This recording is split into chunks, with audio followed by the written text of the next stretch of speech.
G20. This BRICS began in Russia, and I'll remind you how it happened.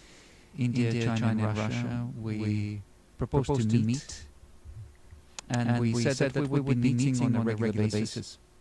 This is how RIC, Russia, India, China, and then Brazil wanted to join. Then we got to BRIC, and then South Africa. So now we've got BRICS.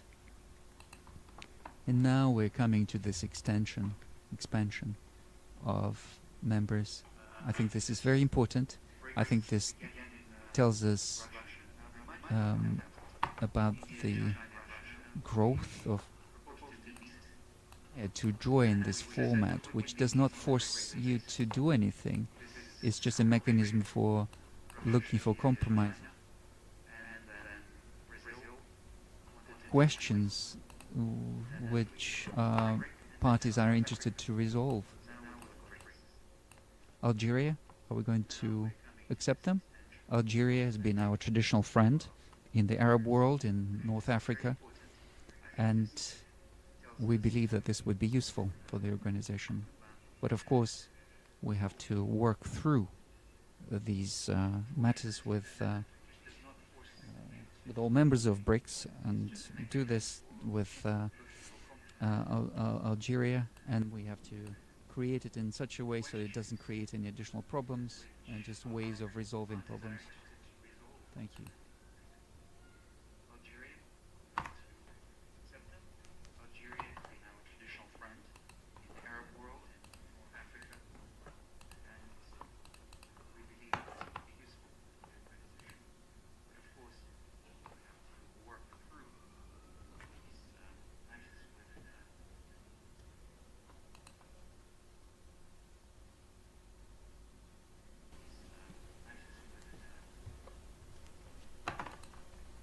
So it is obvious that you're facing a war conducted by imperialism, a proxy war, and that proxy has, as you have pointed out, facing a war conducted by imperialism, historically, Mr. President, and that imperialism has been fought on the battlefield. Facing a war conducted by imperialism, historically, Mr. President, and that imperialism has been fought on the battlefield. Facing a war conducted by imperialism, historically, Mr. President, and that imperialism has been fought on the battlefield. Facing a war conducted by imperialism, historically, Mr. President, and that imperialism this challenge, this threat from these forces, is it perhaps not the right time to reassess 1917, because the Chinese, the Vietnamese, the North Koreans, they're all children of 1917 who fought and defeated imperialism. Is it not the right time to reassess 1917 and perhaps have the same relationship with it that the United States has with its revolution of 1776, France with 1789 and the French Revolution, and the Chinese with 1949 and the Chinese Revolution? This is my question, Mr. President. Thank you.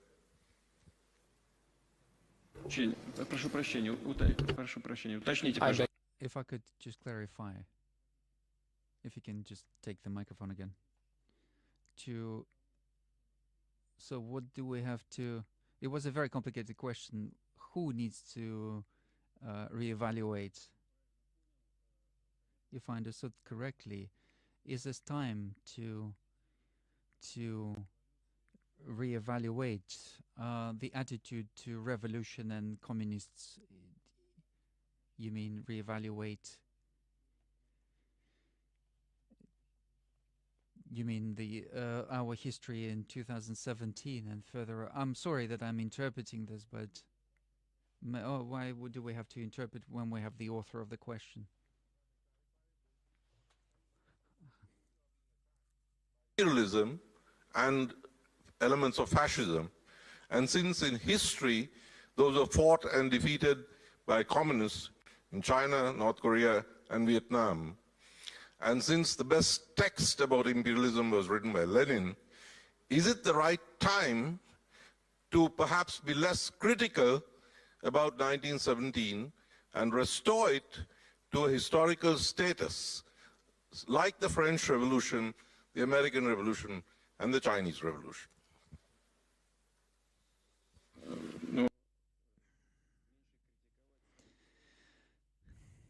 Criticizing the events of those years less, you mean, in Russia? You are right in the sense that we have to engage less in criticizing.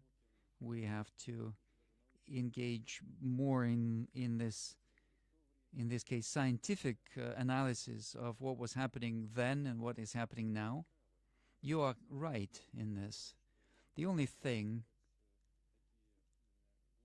is that you have to give very deep evaluations to do with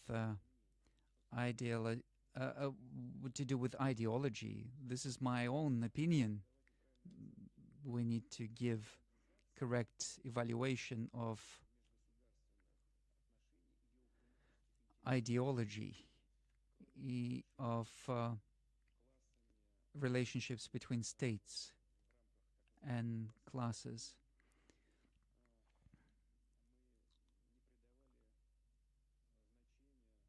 When we were analyzing the relationships between classes after the collapse of the Soviet Union in 1991, we were still in this paradigm of class relationships, and we kind of missed out the point that there are purely geopolitical aspects. For example, the relationship between China and the West. There was a moment when they tried to put Russia or Soviet Union and China against each other, and these attempts sometimes were even successful. And now when China is growing, and when the power under President Xi is growing, now it's the return. Even back then, when they tried to use China, they forgot about all the ideological changes, and now they're trying to bring that back. But in essence, at the basis of American policy against China, what's scaring them is the growing power of China. And it's got nothing to do with violating the rights of ethnic groups or minorities. Is anyone really worried about this? No, this is just a tool of fighting against China. Same goes for Russia, against Russia. If we talk globally, yes, generally, yes, we have to give these deeper evaluations. And in any case, I would agree with you that discarding everything that was happening under the rule of communist parties at the time, just painting it with the same paint, same brush, is not useful, and it's harmful even, I'd say.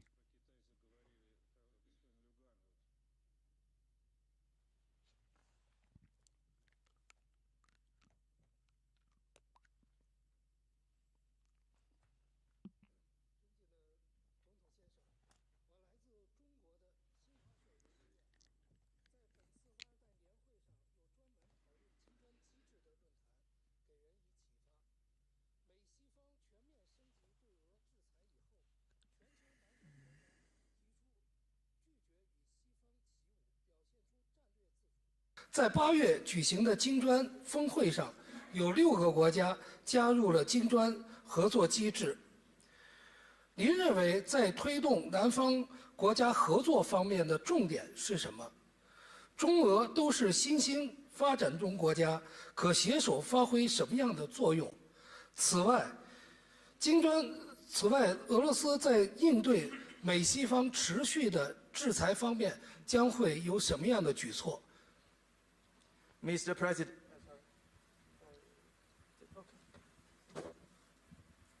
Mr. President, I'm with Xinhua Institute from China. During this year's Valdan meetings, there are forums focusing on BRICS mechanism, which are very inspirational. We also observed that after the United States and some Western countries escalated sanctions against Russia, Global South did not follow suit and showed strategic independence. In the BRICS summit this August, 6 countries became new members of BRICS, which means Global South stands at a new historic point of cooperation. As China and Russia are important emerging economies, what both of our countries can do to enhance cooperation of Global South? What are the key areas that need to be strengthened in this regard? And facing escalating sanctions imposed by the United States and some Western countries, what more needs to be done by Russia to tackle this challenge? Thank you very much.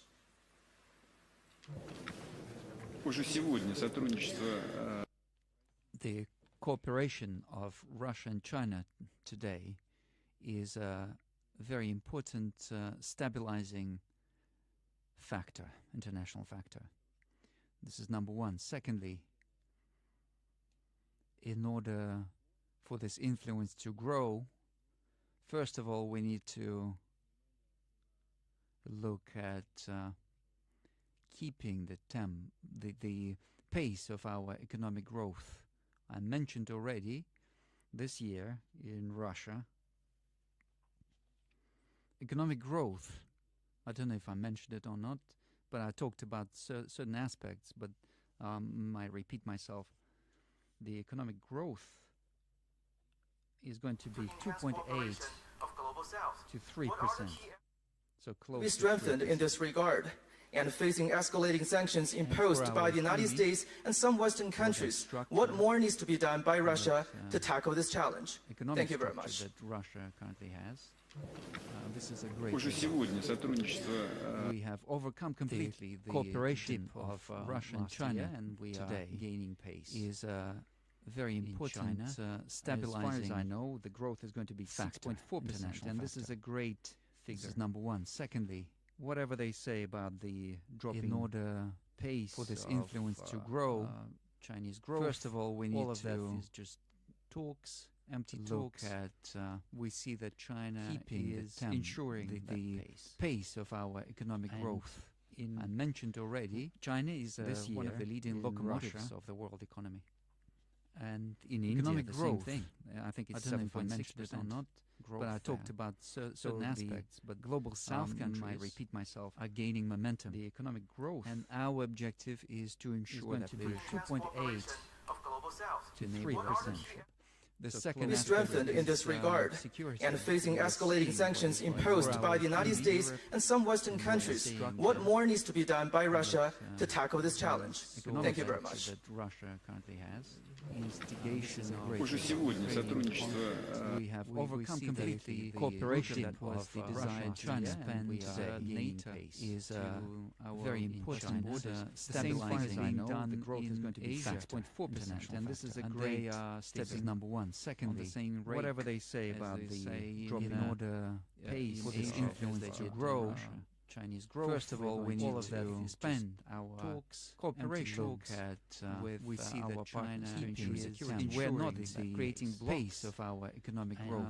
I mentioned already, China is this year one of the leading locomotives of the world, but we are reacting to what's going on around growth. I think it's 7.6%, and we are going to. But I talked about certain aspects. But global South countries, infrastructure, are gaining momentum, creating this big Eurasia. And our objective is to ensure that by 2.8. We're going to 3% work. The second be strengthened in this regard, and facing escalating sanctions imposed by the United States and some Western countries, what more needs to be done by Russia to tackle this challenge? Thank you very much. And we're going to also we have overcome completely cooperation that was the desired China and NATO is very important for very important stabilizing done the growth very large 6.4%, and this is a great step. Is number one. Secondly, whatever they say about the drop in order pace for this influence to grow, meeting with, first of all, we need to expand our talks, cooperation as part with we see our meetings. We're not creating pace of our economic growth. I mentioned already, China is one of the leading fighting nations in the world. We are reacting to what's going on economic growth. I think it's 7.6%. We are joining, but I talked about NATO and Ukraine, but global South countries infrastructure are gaining momentum. Creating, as I remember, our objective is to ensure that by 2.8 we're going to enable Ukraine joining EU. We strengthened in this regard, and facing escalating sanctions imposed by the United States and some Western countries, what more needs to be done by Russia to tackle this challenge? Thank you very much. And we're going to also we have overcome complete sports cooperation. We were never in China. This is very important, and we very expressed our destabilizing growth very enjoying infrastructural project. They are stepping number one. Secondly, saying whatever they say about in order this position for this influence to grow, meeting with first of all we need foundation, talks, cooperation as part with we see that public meetings.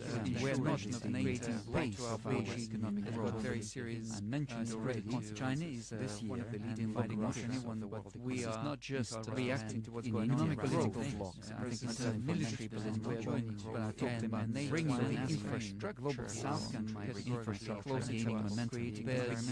Our objective is to ensure that as 2.8 economic cooperation to Ukraine joining EU. We strengthened in this regard, and facing escalating sanctions imposed by the United States and some Western countries, what more needs to be done by Russia to tackle this challenge? Thank you very much. Ukraine and European countries going to also we have overcome complete sports cooperation. We were never in China without refusing the possibility of enjoying our destabilizing that we need to enjoy work more in this. They are stepping number one. Secondly, saying whatever they say about it, because he said that enjoying the growth, meeting with first of all certain foundation threats to cooperation economy. We see that public meetings we're not creating completely right because it provided for opening of the borders and creating some conditions that were completely unacceptable for Ukrainian real sector.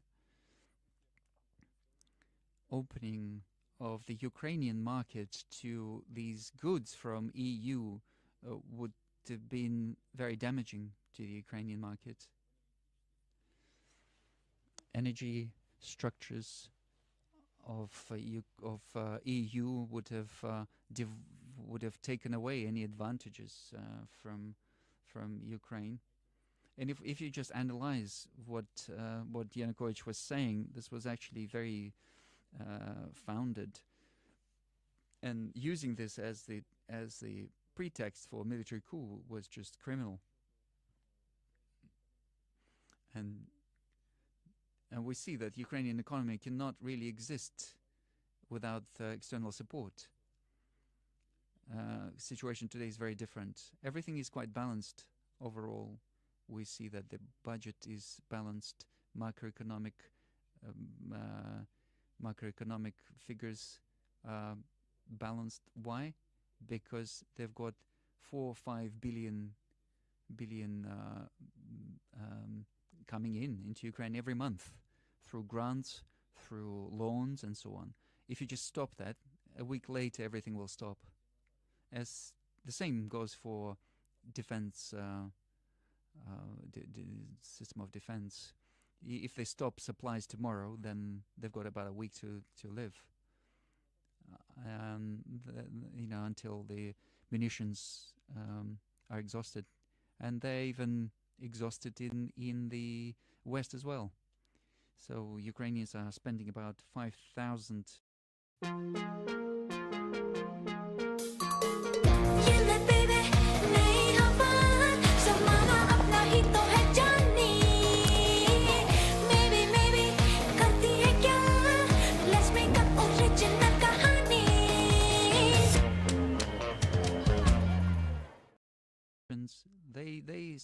They're saying it themselves. It's not me who's saying this.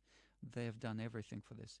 Now the matter is in Ukrainian hands. Now let them start the counteroffensive, and then they add quietly at any cost. Trust me, I know what I'm talking about. They're trying to do this at any cost.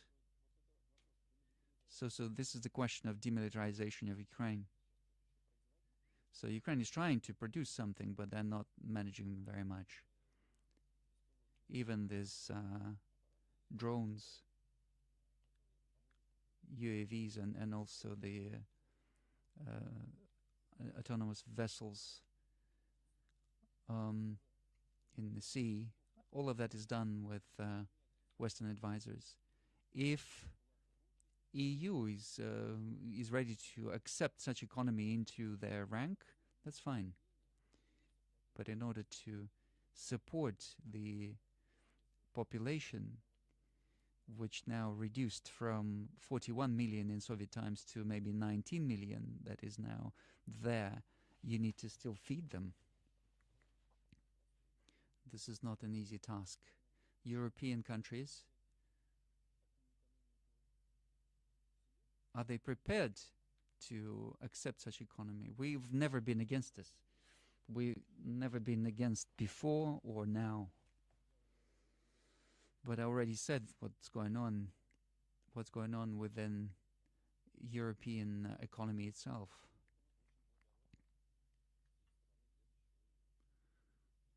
Yeah, that would be an act of charity for them to accept Ukraine into the rank. There are certain procedures of evening out of the economic development. So we've got Hungary. We've got a colleague who asked a question. They were receiving some money from European Union to even out the situation. They're not going to receive it because all of the money will go to Ukraine. Because if their wealth has reduced by 1.5%, and if they accept Ukraine, they will go to zero, even less. I'm not going to be ironic about this. These are just reality. This is just reality. But if this does happen, then we don't feel we have the right to deny this. Is there any difference between NATO and EU? I don't think there are any boundaries between those two. Well, I think EU is not really a military bloc.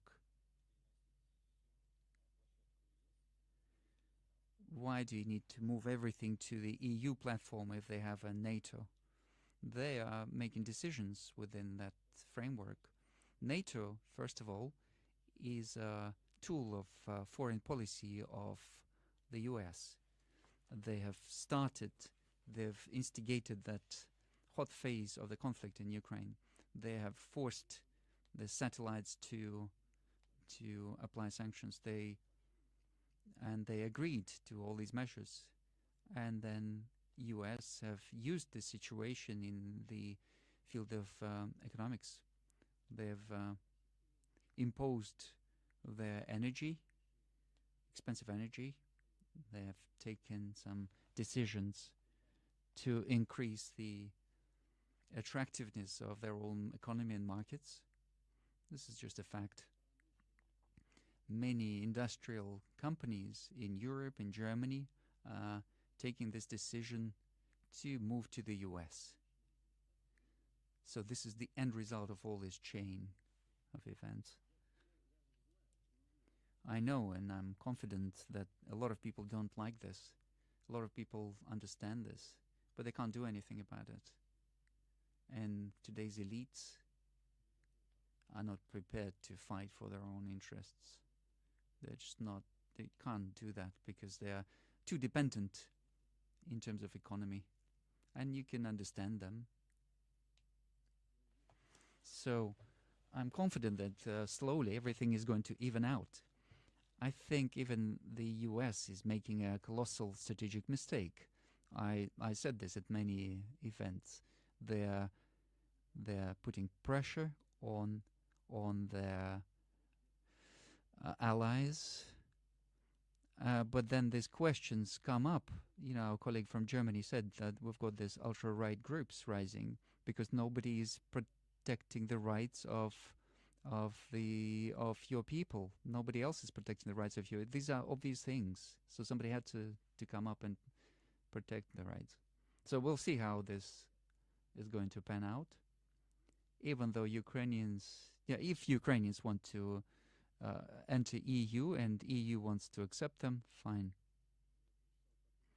Yesterday I read in one of the papers, I read that there was a problem where Schroeder came to the meeting and all German politicians try to distance themselves from him because otherwise he's seen as your friend. I've got friends there, and their number is growing, as strange as it may sound. At the expense of those who Stefan mentioned. No, at the expense of those who are pursuing the interests of their own people and don't want to pursue the interests of other nations. As for Schroeder, I think Germany has to be proud of him because he's the son of his people, of his country, and he's always protecting the interests of his people. I can assure you that whatever question is being discussed, he always puts the interests of German economy and German state first. What's happening today? We were building Nord Stream 1 and Nord Stream 2. We began together. So now they exploded. They blown out these pipelines. And where is the economy of Germany now? Where is it? So those who want to sit further away from him, they need to think about what he has done for the interests of his country and what they are doing and what is the result. Rahim Ashakbayev. Good evening. Apologize. And what's surprising to me, I'm surprised that these politicians like him are still there in Europe. They still manage to remain there. This is what I honestly am surprised by, because I think the class of people who were prepared to protect the interests of their country has just disappeared. There were many discussions that imperfection of the international monetary system, global finance and economy. A lot of hope was pinned on BRICS Plus. Could you please share your vision of what is possible, of a possible makeup of the international financial system? What discussions do you have in BRICS, and what are the discussions on the common currency? As for the international financial system, certainly it is not perfect.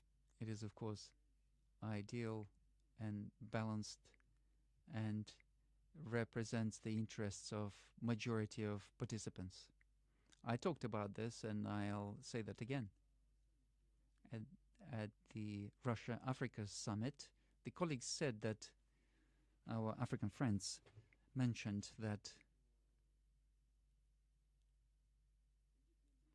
the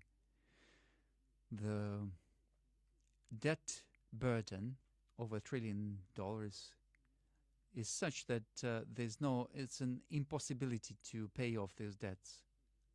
So what is that system? What is that system of international financial relations that has created this situation? This is just like contributions. This goes beyond any normal financial relationships. The modern financial system has created this situation, has led to this situation. And that's why I said as a joke that debts are paid by cowards. But I warned that this was a joke. But this is not normal when you have that situation. Undoubtedly, we have to change something. This Bretton Woods system was built, created at some point, but this is slowly disintegrating. Currency is just a reflection of the power of the economy of the country that generates that currency. And we see that the GDP portion of the US is reducing in the world economy. And in terms of buying capacity of BRICS, relative to G7 is increasing, especially after accepting the new members. That's a significant difference now. Yes, US economy and EU or Eurozone is based on modern technology, and we see that income per capita is much greater. But what is the tendency? They're having a recession, and BRICS are demonstrating a growth. And even after the strikes against Russian economy, they were aimed at destroying the country, and they were aiming at destroying the economy.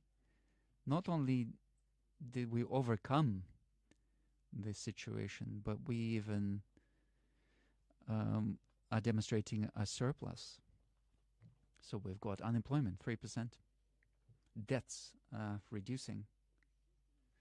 We are significantly reducing the external debt. All of our companies are servicing their debt obligations. Yes, we have some problems. We see them. Weakening of the currency and so on. We are seeing all of that. And the central bank and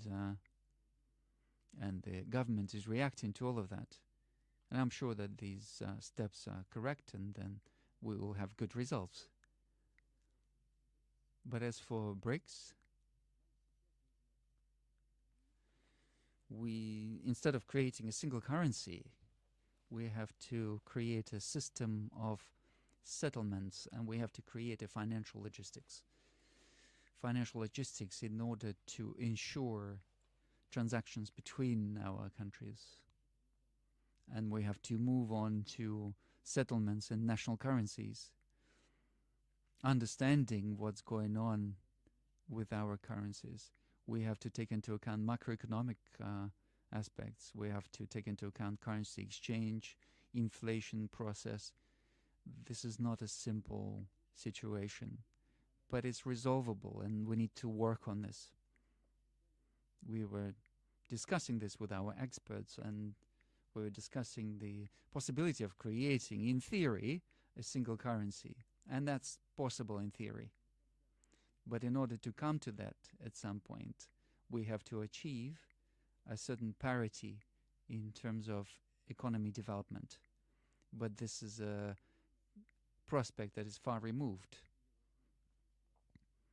As my colleagues told me, Eurozone went to Euro without thinking about how it's going to work in relation to countries with different economic development level.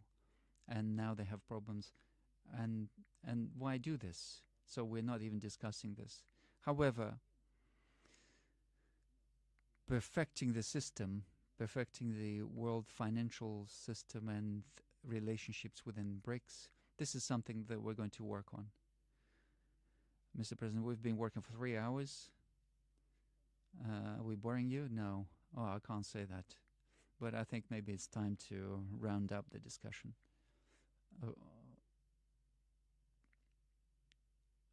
Mr. Gaulle? Mr. President, I am Pierre de Gaulle. I am the chairman of MIR France and Francophonia, and I am a true friend of your country, as my family is. I'm fighting for the Franco-Russian friendship, and you've got more and more people in France and in Europe who have the same belief and the same willingness. As you know, the friendship and the partnership between France and Russia was one of the pillars of my grandfather's policy.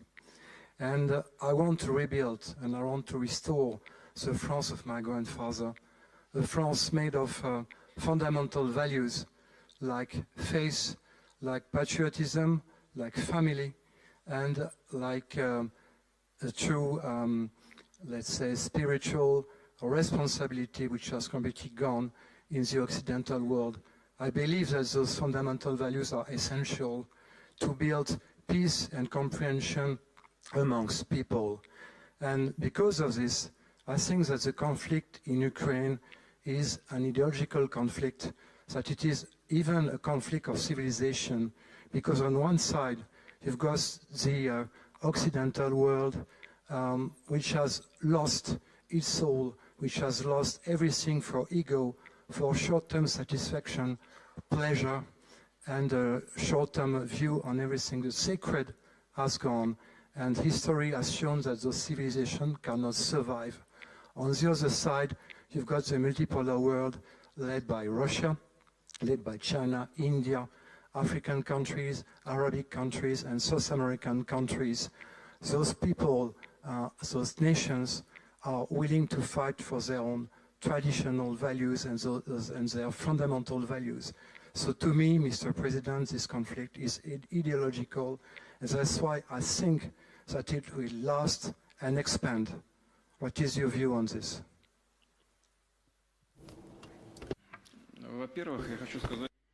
First of all, I'd like to say that it's a great honor to accept a grandson of General de Gaulle.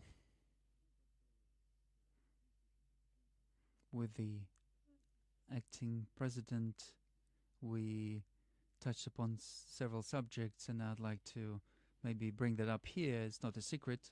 I'm not going to give any historical evaluations. Everything was very complicated, but for us in Russia,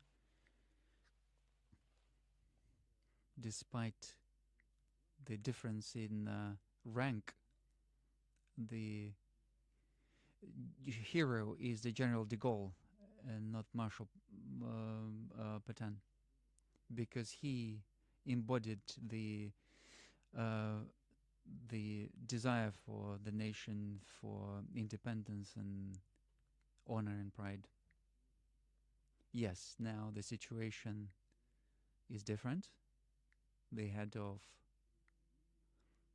there's other people who are leaders of France, and it's not even a matter of age, it's just a matter of historical view, and this is not our business to evaluate the government of your country. This is up to the French people to do that. But I know that people who subscribe to your points of view and true friends of Russia, I know that there are many of you in France, and I know that the number of such friends grows. Whether the situation is going to get worse in terms of what's going on in the world, as you said, there's an ideological confrontation. It's never going to end. This is obvious. There's different currents. Whatever incarnation they take, they will always fight against each other. That's just obvious. But in my opinion, that awareness of eternal value of national tradition and culture, I think slowly it will gain pace. It will both in European countries and in the US. And in that sense, I think that ideological confrontation will continue. But the future lies with nationally oriented forces. And the balance between them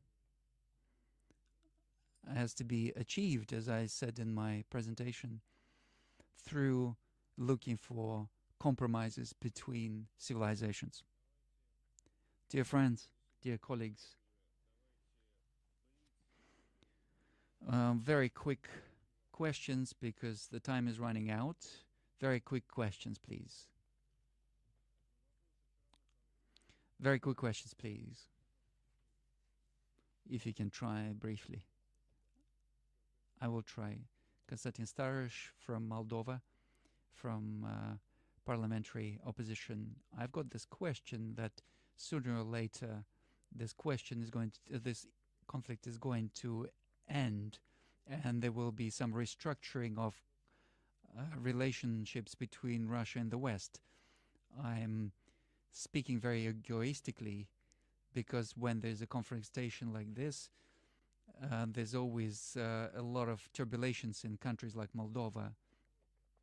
So that process of restructuring the relationships between the countries will begin at some point. This restructuring which will determine the relations for many years ahead. So what is the role, do you think, that will be played by our countries in Moldova, and what role they will play in this? This will depend on people of Moldova. If people of Moldova vote for the people who want to give away the majority of their sovereignty to other countries and just be following those interests, then they will play a particular role according to this. They will not be seen or heard. And if they choose the path of keeping the national sovereignty, keeping their traditions, national traditions, as I mentioned right at the beginning, we will aim to a situation where all countries, irrespective of their economic value, to be treated equally. I don't know how this is going to work out, but this is our position, and this is exactly what we're going to aim for. Somebody raised a hand here. Yes, you raised a hand, please. Kubat Rahimov from Kyrgyzstan. We see a very successful case of creating Russia, Uzbekistan and Kazakhstan. In October, Uzbekistan will get Russian gas already. In Central Asia, we have two problems, water and energy.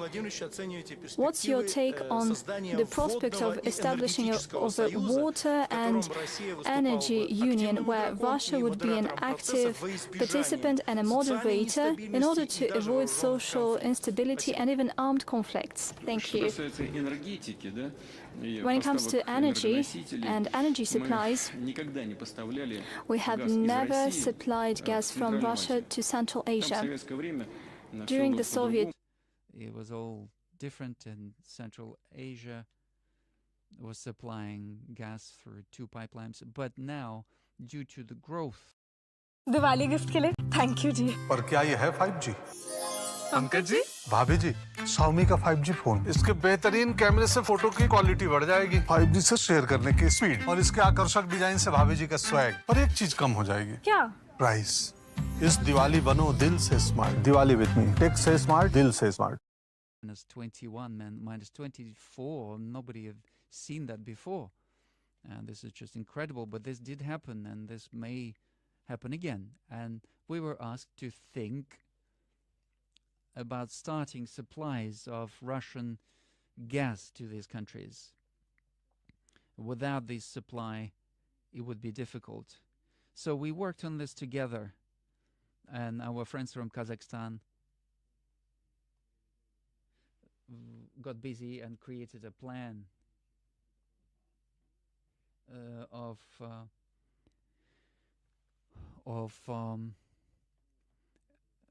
repairing the pipeline, and Gazprom was going to do the same on the territory of Russia in order to change some technical capabilities here.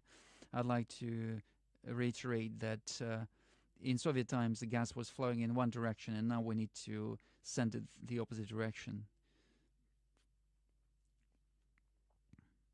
So technically this is all done now in October this year, and we will start supplies in small volumes, but this is critically important for the economy of Kazakhstan and Uzbekistan. So we will supply gas, and then we will increase the volumes. Yes, of course, there are other problems. Energy in general, hydro, water, all of these are resolvable issues. They are not simple from the economic point of view, but they are resolvable. But in resolving all these questions, we should not forget about the ecology and ecological situation. And of course, this is something that we keep an eye on, and we work on this. We are aware of this. And with the acting Prime Minister, we've been discussing this, and we hope that this will be discussed at the CIS summit in the nearest future. So all of that is being discussed, and we understand that this is important for our countries. And as for gas supply to Moldova, I looked and I saw that one of the officials, Moldovan officials, said that Moldova is not buying Russian gas anymore. And I was a little bit surprised, because the conditions on which we supply gas to the country are conditions by Moldova. These colleagues are, this was the proposal from Moldova, and we agreed to these conditions, despite all the contradictions in politics. We chose the proposal of Moldova, despite that statement of the officials from Moldova that they stopped receiving the Russian gas. And I spoke to my colleagues. I said, what is going on? Do they not need the gas? They said, no, nothing has changed. We've been supplying gas as before. Nothing has changed. So this is just empty talks. I don't know why they need to do this. I think this is only damaging the economy of Moldova.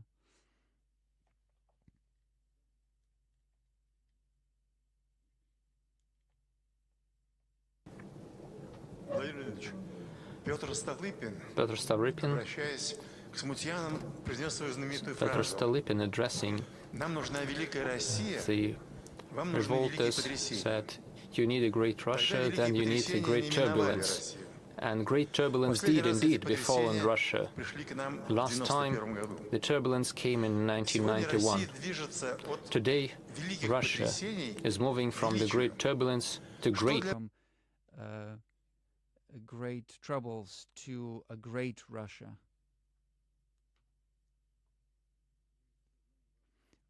We all know you as a writer, as a patriot of Russia, and we know that you as a fundamentalist of the Russian state. As for the greatness of Russia, greatness of Russia is in strengthening its sovereignty. And sovereignty is based on self-sufficiency in terms of technology, in terms of finance, in terms of economy as such, in terms of defense and security. And this is what I wanted to say in this relation. People who, for some reason, started to fight against Russia after 1991, I mentioned about this. I don't understand why they did this. Why? Just because of excessive self-confidence and stupidity. I always ask myself, why? We opened our arms like this. We said, we're here, we want to work with it. No, they wanted to finish us off. Why? Nevertheless, they started doing that. And this has led us to our only choice, to strengthen our own sovereignty in terms of economy, finance, technology, defense. So those people who started doing this, who brought this to today's stage of that confrontation, hot confrontation. They imposed sanctions against us. They have achieved the result that is opposite to what they expected. We have an obvious change in the structure of Russian economy. I said already that the GDP, we have added 3% in terms of oil and gas, and in terms of processing industry, including defense, but not only. I already said that this is the electronics and optics and machine building. We've added 43%. They left our market and they thought everything was going to collapse. No, everything is just strengthening. Yes, there's a slight growth in inflation. Yes, the ruble is fluctuating. However, the structure of economy is changing. It's becoming more high technology, high tech, using its own infrastructure. And we will definitely do that. And on that basis, we will continue strengthening our ability to defend ourselves. We see these problems that arise right on the battlefield. We see what we are missing. We are increasing the production of these products, and not just by percentages. We are multiplying their production. And if we continue this trend, and we will continue to keep this trend, and we are relying on support of our people, which is expressed, among other things, by the fact that a lot of volunteers are joining the military force. We've got 335,000 people who voluntarily came and joined and signed contracts with the Ministry of Defense. And we've got another 5,000, volunteers. So these people are signing contracts, short-term contracts. So overall, we've got about 350,000. This is the expression of trust of people to the policy of the Russian state, because people can see that we are not just dealing with some short-term issues.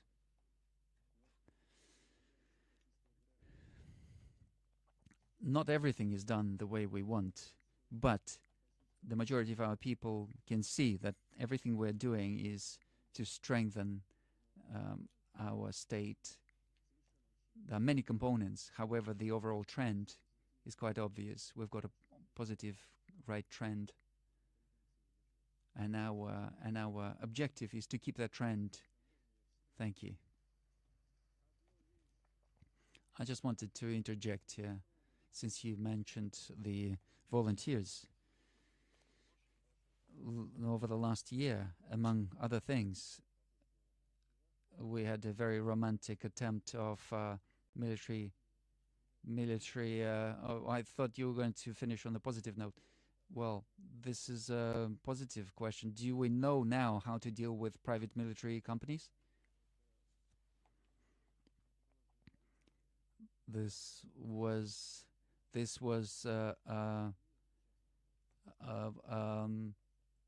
term coined by journalists. Private military company. It doesn't exist in Russia. That experience that we had was an awkward experience because it was not based in law.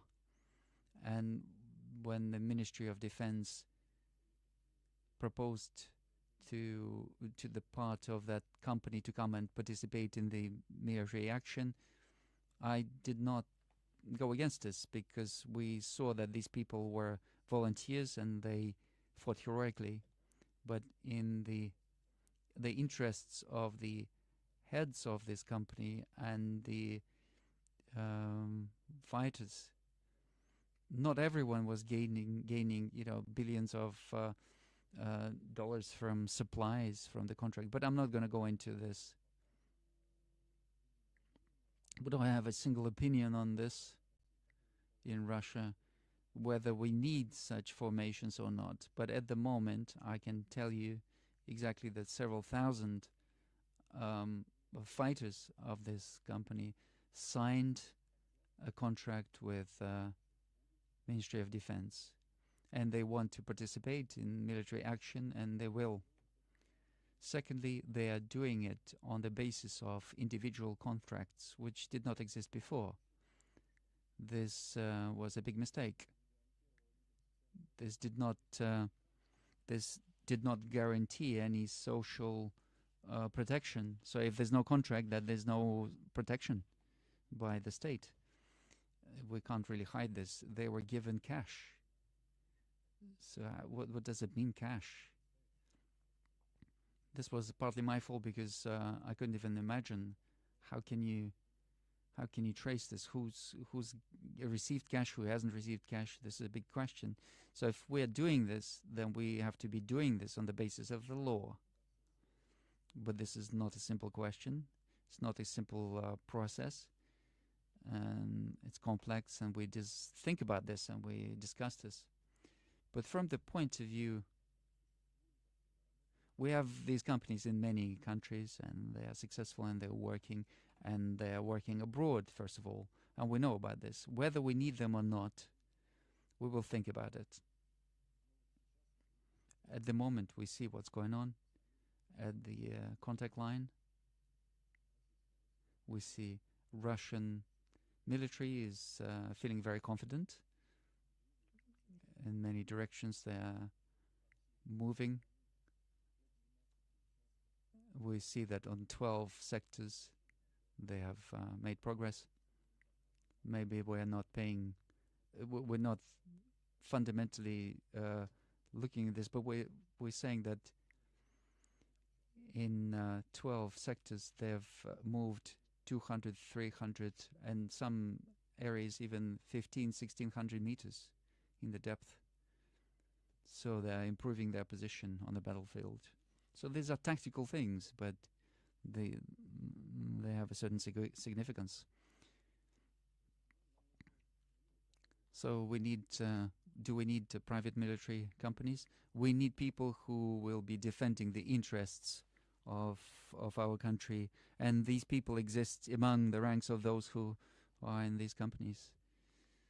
There's of course a question of what happened to the management of the company. And we know about the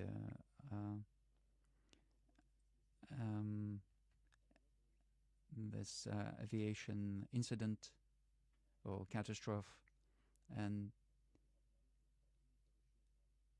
we see that within there was no external influence on the aircraft, and they have found fragments of hand grenades in the passengers of that plane. However, the investigation is not complete yet.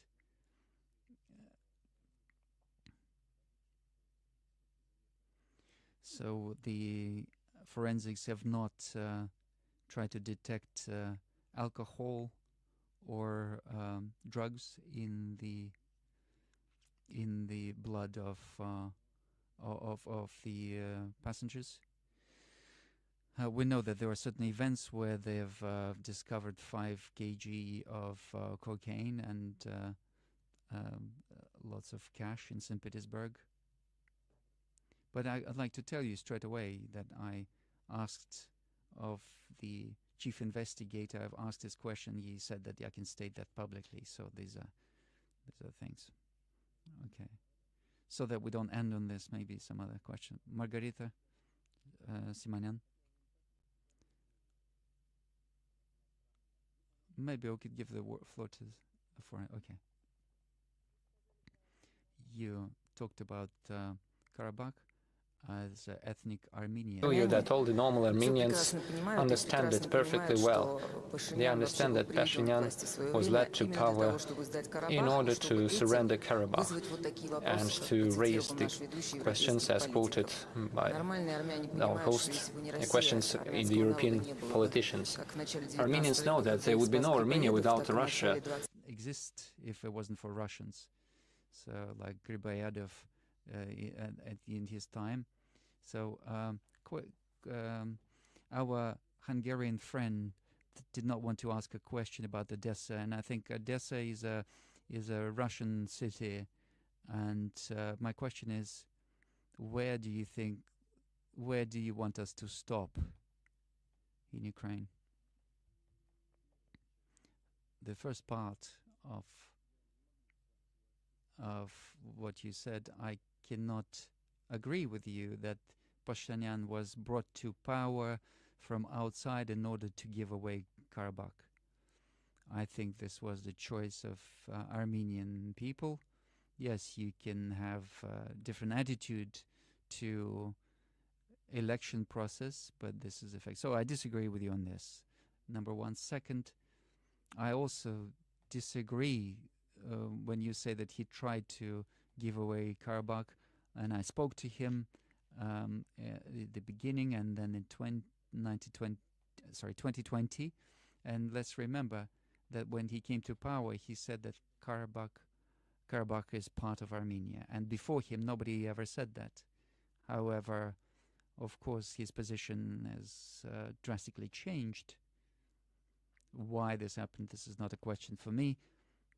And then in the course of the conflict in 2020, I spoke to him, and in my opinion, he was earnest in trying to keep the situation under control. I'm not saying whether the decisions were right or not right. It's not my business to do this. But I disagree with your statement that he was trying to intentionally give away Karabakh. Now, as for where do we stop?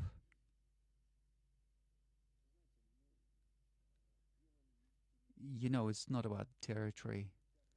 It's about guarantees of security for Russian people. And this is a more complex issue than some territory. We're talking about the safety of people who believe Russia to be their homeland, and we believe them to be our people. This is a complex question. I'm scared to talk to your husband.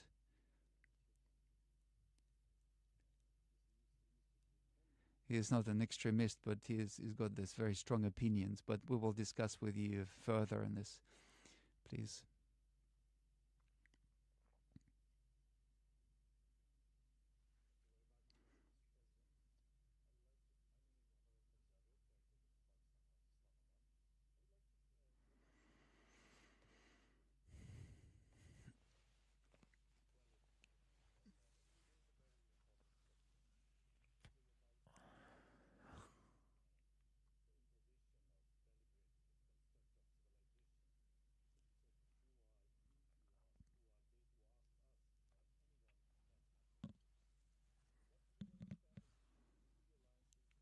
Alliances have really shaken the entire regions, Middle East and others, by attacking different countries, including Afghanistan, Iraq, and all that.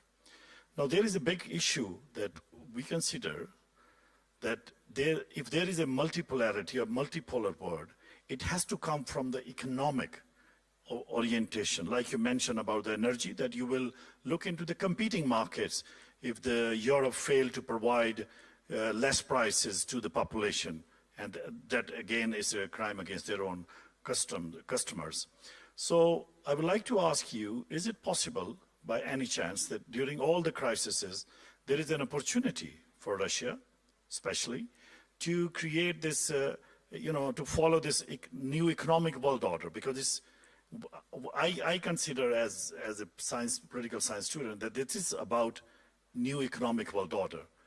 Whoever controls the natural resources, whoever controls all these paths and sea routes, they are the one who would control. And the counter design, is there a counter design for us to counter this sanctions? Because sanction is strangulating not only Russia, but also many countries. Russia is surviving because it has a lot of natural resources. But like other countries in Africa, in Asia, we are facing a lot of challenges. I like to see that if you can put your own, like the points which you put, equality, how would you define that? Is there a probability that down the road we will have a new economic world order led by Russia?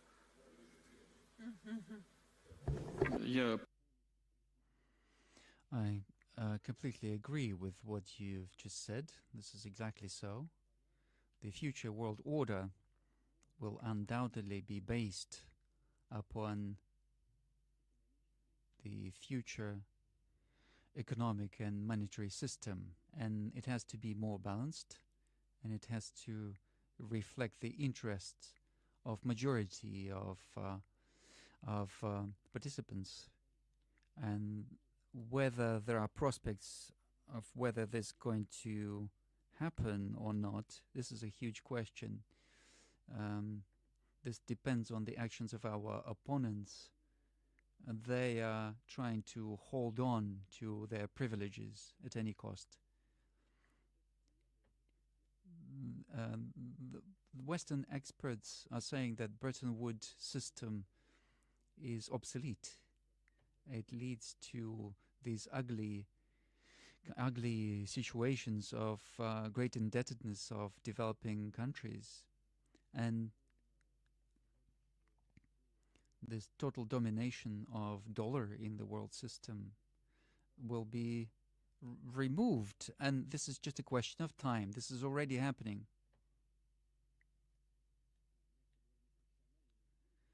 And through these, shall we say, unprofessional actions, through their stubbornness, through their disdain for all other participants in the world economy, political and financial power of the United States are shooting themselves in the foot. Because when they are limiting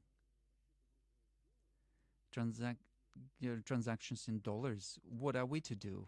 Then we are forced to pay in national currencies. We are forced to discuss these questions. When I was answering one of your questions, we are forced to create a new logistics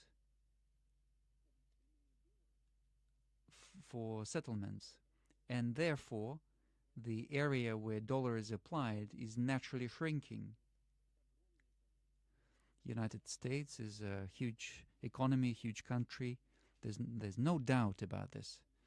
We're not trying to exaggerate anything, but they themselves are reducing or shrinking the area of their influence. This is happening anyway through objective reasons, through developing economies, developing markets. It's happening anyway. And the United States, out of their political situation, current political situation, are speeding up that process.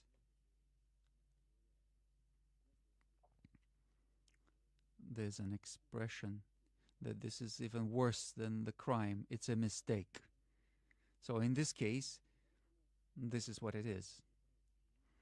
Are there any projects? Yes, there are projects that will be creating the new basis, the economic and logistical basis.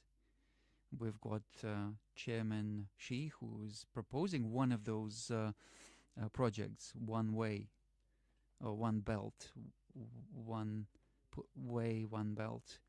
We're all together, and creation of the Eurasian space.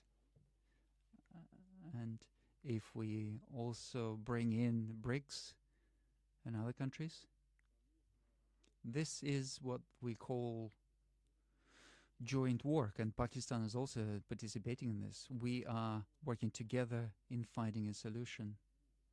Of course, it's a complex task, and it will take time, but that awareness that this is of benefit to everyone, this will speed up the process.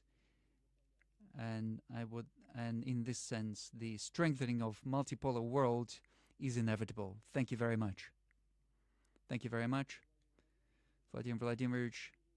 We're waiting for you in 1 year's time at Valdai, at the 21st Valdai. And I'm also waiting for all of you at the events of this nature. I would like to thank you very much.